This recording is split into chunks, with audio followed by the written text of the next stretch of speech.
and welcome to the all-new Rolls-Royce Phantom 8, no less.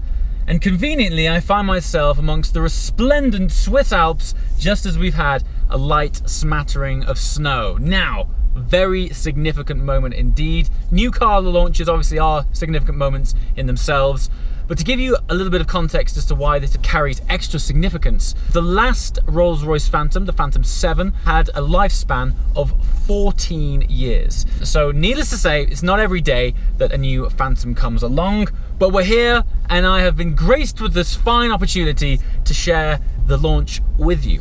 So, let's start with the fundamentals, talking about the car as a platform. For the first time ever in a Phantom, Rolls-Royce have opted for a twin turbocharged engine. It is a V12, but it's the first time that they've decided to double the induction. As a result, the car is pushing out no less than 563 brake horsepower.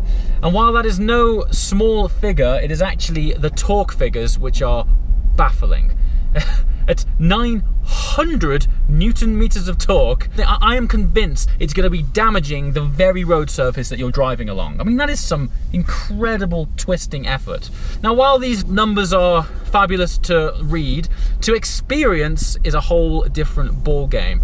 The unique feature of the Phantom is that predominantly you're not going to be grabbing this thing by the scruff of its neck and driving it 10/10. We'll get onto its agility later, but that torque is available from just above idle, and just above idle has got more torque than the previous Phantom 7 in its entirety.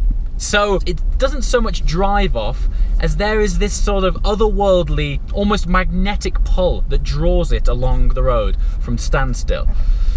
Speaking of pull, the way that this thing departs, it is like a majestic yacht. Its signature feature for me is not so much the power or its aesthetics, it is the way this thing drives gracefully. Now, I'm not sure if any of you guys have experienced noise-cancelling headphones. I liken stepping into the Phantom 8 like putting on a set of sublime, comfy noise-cancelling headphones. These beautiful soft closed doors, they suck in and they almost seal you in your own personal vacuum. I can't tell you how much it just isolates and shuts out the world around you. It is a magnificent feeling. To give it some more context, Rolls-Royce have claimed that this is the quietest car in the world.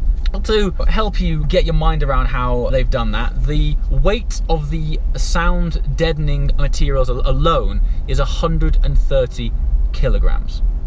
That's unbelievable. That's huge. And you can really sense it. The real standout feature for me is when this car is going at slower speeds, so particularly town speeds, between 20, 30, 40 miles an hour.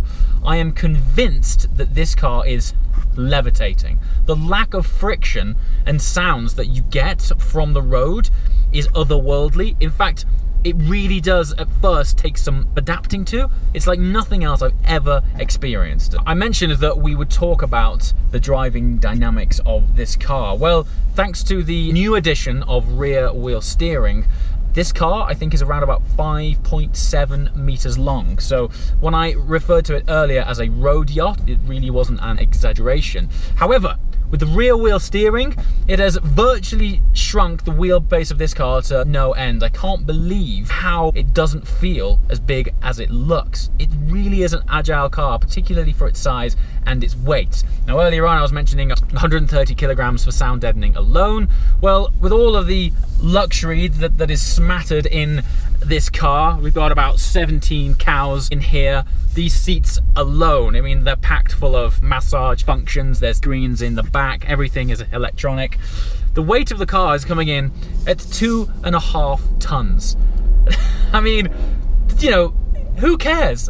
Weight saving was not Rolls-Royce's target. Its target was to continue making what is widely considered to be the best car in the world. And to achieve that, you're packing in luxuries and amenities that you simply don't find in any other car. However, Despite the fact that their weight saving was not a target at all, the whole structure, the new chassis, is pretty much entirely aluminium, has made this car 30% stiffer. So overall, the torsional rigidity of this car, together with the rear wheel steering, has made it a really agile, well-balanced car. Now, we are on some very tight, flowing, twisty alpine roads, and you can throw this thing into a corner and it disguises its mass beautifully.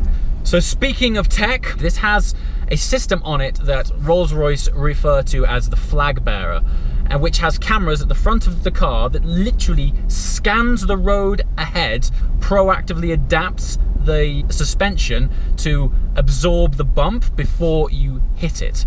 And as a result, I mentioned earlier, this car feels like it is levitating. You know, in the past, I have referred to Rolls-Royces when I've driven the Dawn and even the Black Badge, like surfing on a cloud.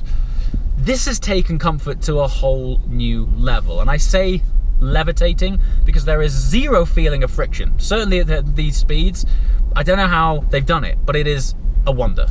Back to tech, of course, this thing is to be driven in all conditions, and at night time it is going to be utilizing the industry best laser headlights. Again, I feel the need to put this kind of tech into context. What that means is that at night time it projects light at 600 meters down the road. God help anyone who's oncoming, because you're going to blast them into oblivion. Now then, the Phantom isn't only for driving, it is also to be driven in. Arguably, the rear of the car is as interesting, if not more important, than the driver's seat itself.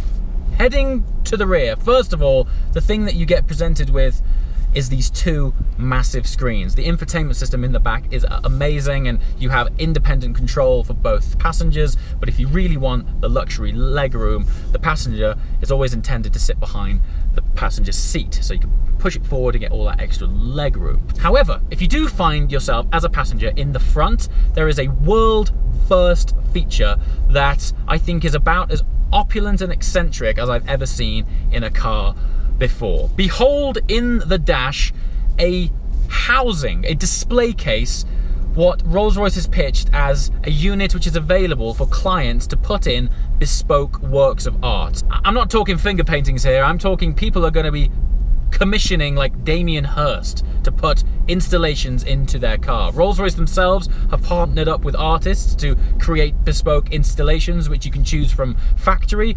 This unit here is created in a hermetically sealed environment, which basically means it is the cleanest and dust-free environment that you'll ever find, and then your artwork is installed, and then it is sealed behind this seamless glass here, this glass fascia that you wouldn't even believe exists. You reach out to touch it, and before you reach the art, your fingers hit this force field of glass. But the idea is to take the personalization and customization of customers' cars to an entirely stratospherically different level.